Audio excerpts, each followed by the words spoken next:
சங்கீதம் 5. கர்த்தாவே, என் வார்த்தைகளுக்கு செவிகொடும், என் தியானத்தை கவனியும். நான் உம்மிடத்தில் விண்ணப்பம் பண்ணுவேன். என் ராஜாவே, என் தேவனே, என் வேண்டுதலின் சத்தத்தை கேட்டருளும்.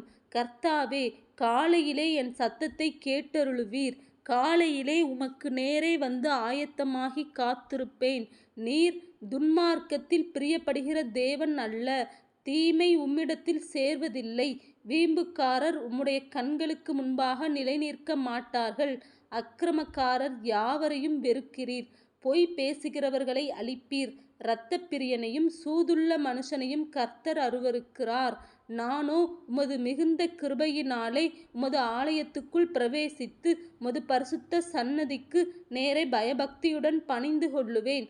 கர்த்தாவே, என் சத்துருக்களின் நிமித்தம் என்னை உம்முடைய நீதியிலே நடத்தி எனக்கு முன்பாக உம்முடைய வழியை செவ்வைப்படுத்தும். அவர்கள் வாயில் உண்மை இல்லை. அவர்கள் உள்ளம் கேடுபாடுள்ளது.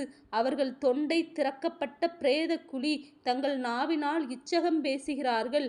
தேவனே, அவர்களை குற்றவாளிகளாக தீரும். அவர்கள் தங்கள் ஆலோசனைகளாலேயே விழும்படி செய்யும். அவர்கள் துரோகங்களினுடைய திரட்சியின் நிமித்தம் அவர்களை தள்ளிவிடும். உமக்கு விரோதமாய் கலகம் பண்ணினார்களே.